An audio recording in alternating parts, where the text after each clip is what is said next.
Hello there, and welcome to World News program with me, Krimfaz Zachary. You're watching All 24 News live from Algiers. These are your headlines.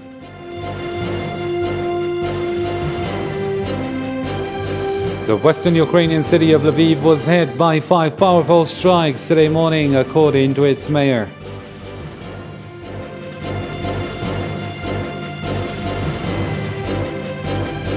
After weeks of protests in the capital of Sri Lanka, President Gotabaya has appointed 17 new cabinet ministers.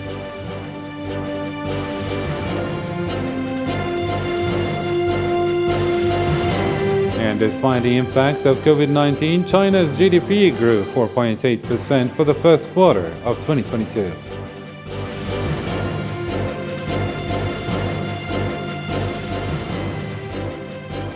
Those were today's top stories, and we kick it off with Western Ukraine, where the western Ukrainian city of Lviv was hit by 5 powerful strikes today morning, according to its mayor.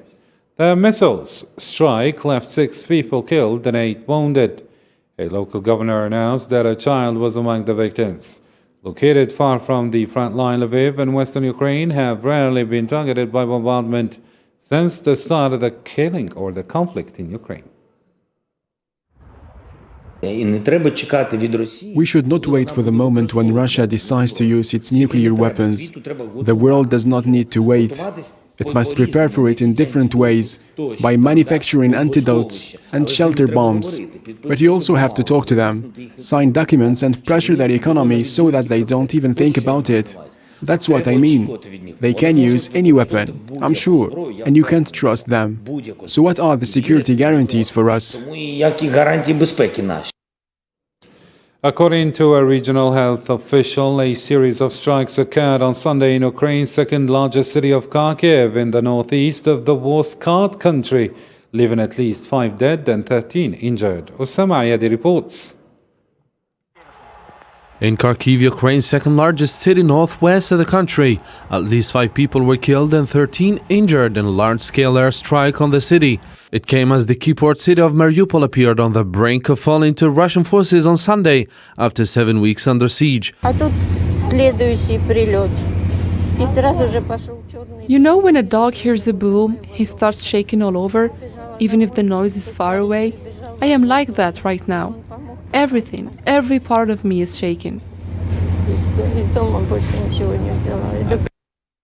This development is what would give Moscow a crucial success in Ukraine following a botched attempt to storm the capital and the loss of the Russian Navy's Black Sea flagship. I heard the next salvo coming, and immediately black smoke was visible. I saw it was near my house, so I ran home.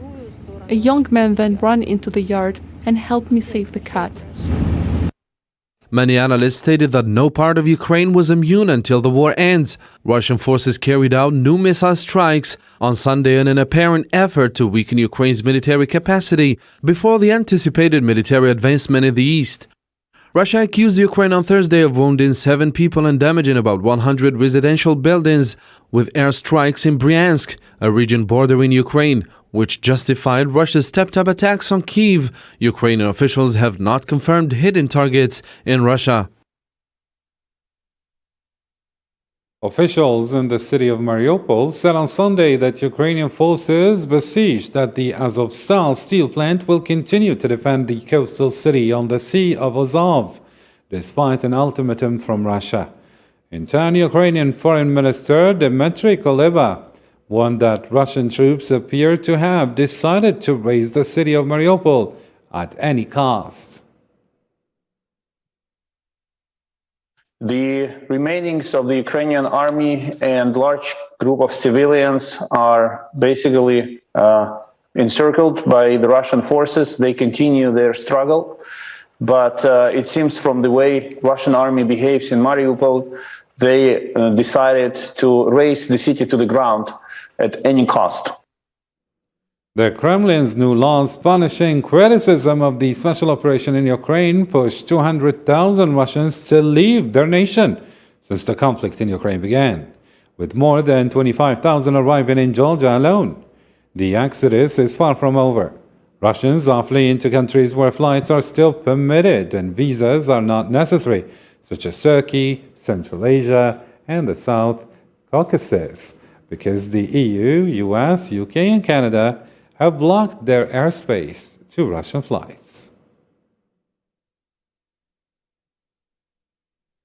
Despite the impact of COVID-19, China's economic growth for the first quarter surpassed expectations.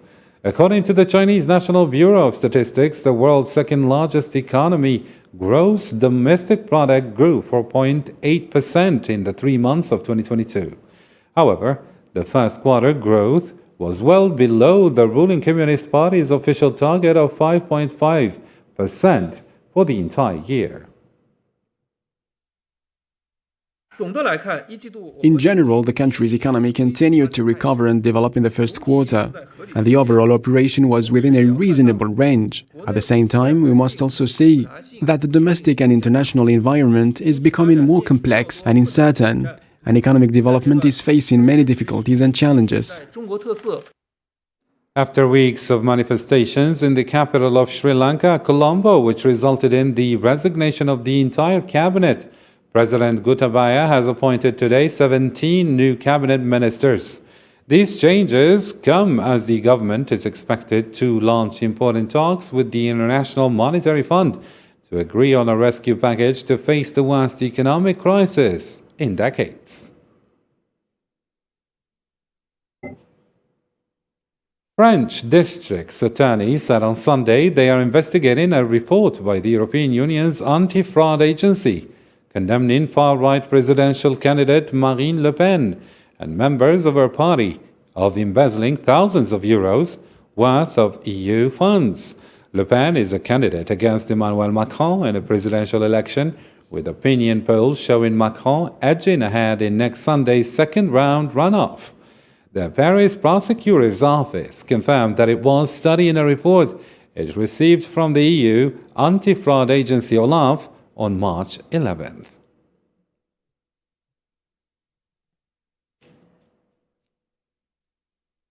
And to talk more about the French election, I am joined live via Skype from Paris by Manuel Pouchelet, university lecturer and geopolitical analyst.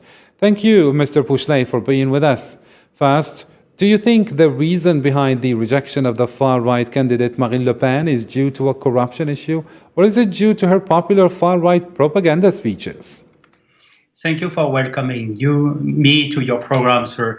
I'm very happy to be here to talk about this important issue. Concerning Mrs. Le Pen far-right party, it's a big problem in France because it regards democracy, of course. But concerning corruption, this is, of course, a key problem concerning this party. Mrs. Le Pen is running a second run for the presidential election in France. Its first one was in 2017, and we had the same difficulties.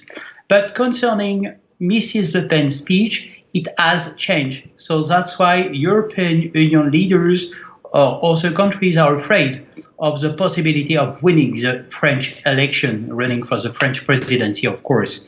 But concerning the reject of the far right in France, it mainly deals with some lacks of knowledge concerning running a country, because this political party has at the moment no experience in running big administration or organization, only cities. So that's why French are doubtful concerning the possibility of winning the challenge for Mrs. Le Pen. Mm-hmm. And with the remaining days for the second round of the presidential elections in France, will the two candidates Macron and Le Pen succeed in winning over the voters in the states where the candidates who lost in the first round won? Yes, in fact, after the first round, the famous candidates of left wing, center wings didn't give real guidances for the voters. But the main speech of these political leaders was to block the possibility of the Rassemblement National to win the election. So please stand for democracy and don't. The goal, in fact, is to avoid to have the Rassemblement National to win the election, because after that we know that all of the European countries or maybe also countries will block the arrival of the new French president. But concerning the other political parties, the next challenge will be for the legislative election for the parliament. And maybe we will have a mosaic like it was in the Fourth Republic. And how likely do you think Marine Le Pen is to win the elections against Macron? Yes, at the moment, the latest survey, are very close. We suppose that 45% will be for Mr. Macron, or 46 or 47 for Mrs. Le Pen. But what we have to underline in these new elections is an increase of the voters for Mrs. Le Pen, because her speech has changed. And of course, during Mr. Macron's mandate, the main problems we're dealing with society problems, social problems. We have the yellow jacket events, and of course the pandemic, and all of these topics. And today the main problem for French population is the purchase power, which is in the speech of Mrs. Le Pen. And say Marine Le Pen did win the election, and she is the new female president of France. How do you think the foreign policy will be in her leadership? Is she really going to implement the far-right propaganda, or is she going to, let's say, give in to the pressure of the lobby system in France? In fact, we can say that at the moment, both candidates concerning the foreign policy is quite difficult. During Mr. Macron's mandate, it was mainly oriented to Africa, because we know that the French army is deployed in Sahel area. And today we have the big problem with the Ukrainian crisis. So I don't know if Mrs. Le Pen will be able to speak with Mr. Putin, even if they have strong ties and threatened ties during the past years. But the main challenge for France is its population and the purchase power. I don't mind that if the foreign policy will be a key for the debate, because the debate will come on Wednesday night.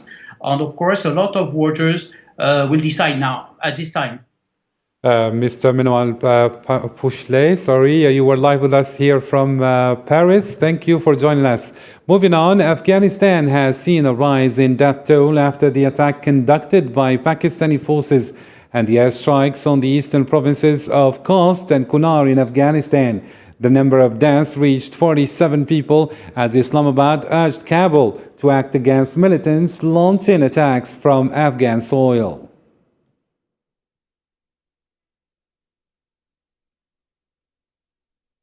Palestinian protesters burn tires and throw stones at Zionist colonizing forces during clashes in the West Bank village of Beita on the sidelines of a protest against Zionist settlements and in support of Al-Aqsa Mosque, where the clashes left more than 100 injured.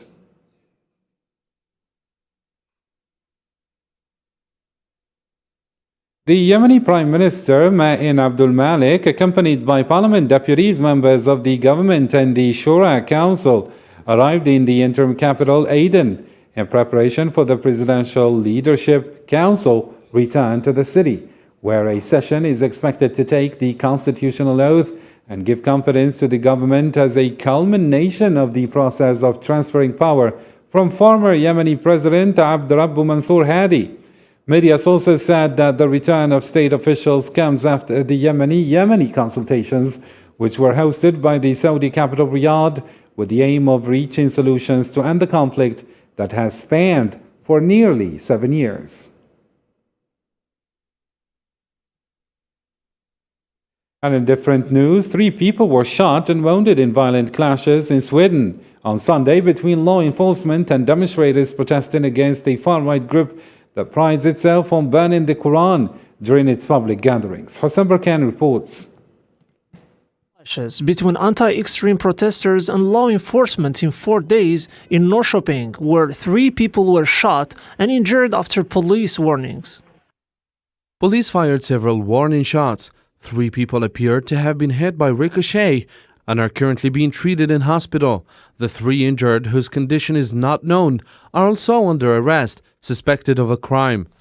The demonstrators are protesting against a far-right group that prides itself on burning the Quran during its public gatherings. The first time, the demonstrators had protested against a rally of the anti-immigration in the anti-Islam group Hardline, led by the Danish-Swedish Rasmus Paludan, 40 years old. These new demonstrations came as another rally of extremists was to be held, but Rasmus Paludan finally gave it up.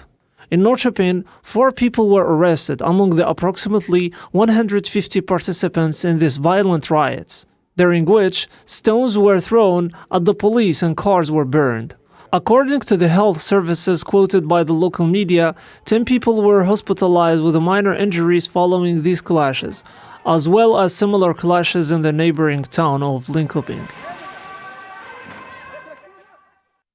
And in other news, following the heavy rains in recent days in South Africa, the death toll has raised to 443, while dozens remain still missing.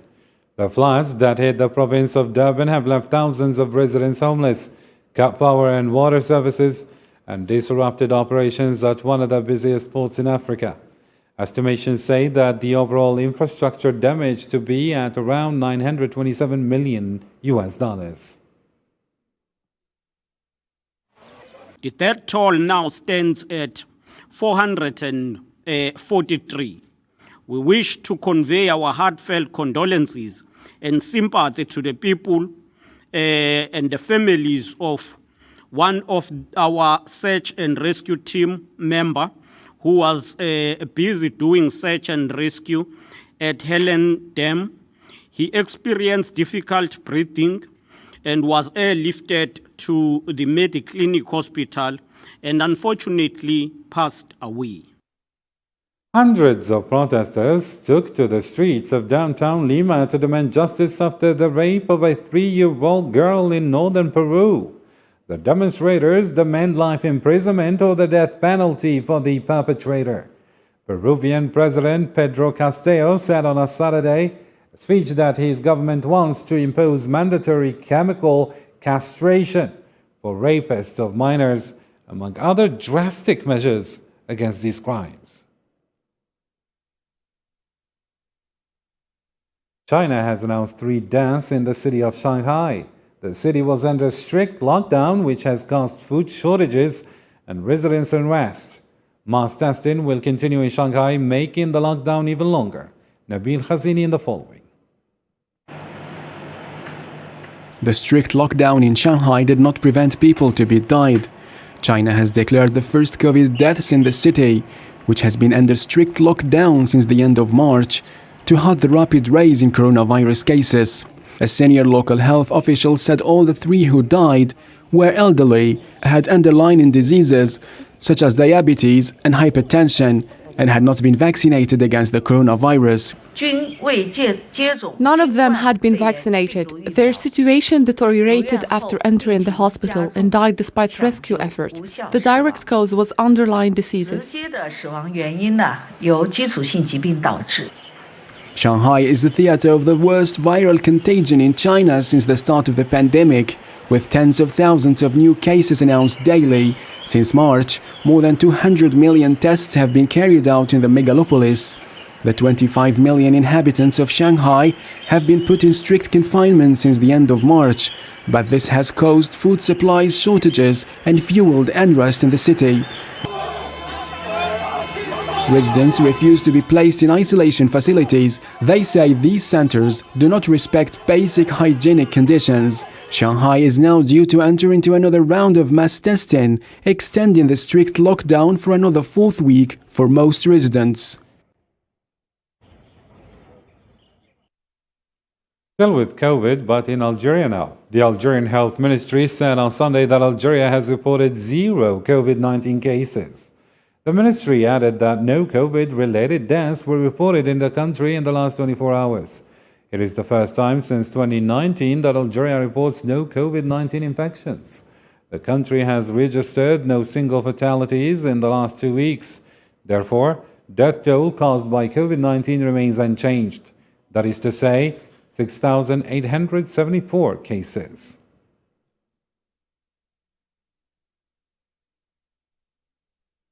Iranian armed forces take part in a military parade making National Army Day in the capital Tehran in the presence of President Ibrahim Raisi. The annual parade featured Iranian drones, missiles, and other military equipment.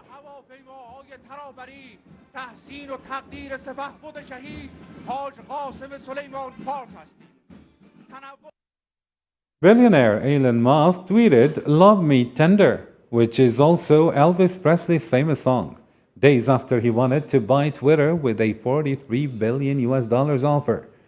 Tender means both affection and offer. After Musk's TED Talk on Thursday, he hinted at the possibility of a hostile bid in which he would bypass Twitter's board and put the offer directly to its shareholders.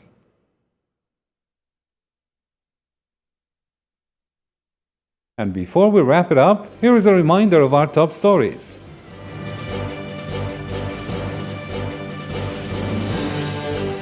The western Ukrainian city of Lviv was hit by 5 powerful strikes today morning, according to its mayor.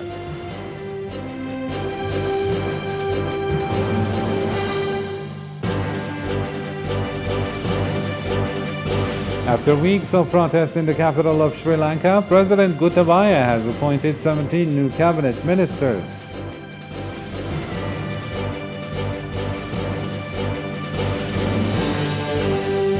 And lastly in our news, you watched, despite the impact of COVID-19, China's GDP grew 4.8% for the first quarter of 2022.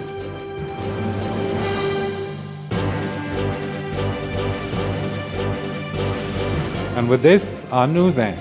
Thank you for tuning in, and bye for now.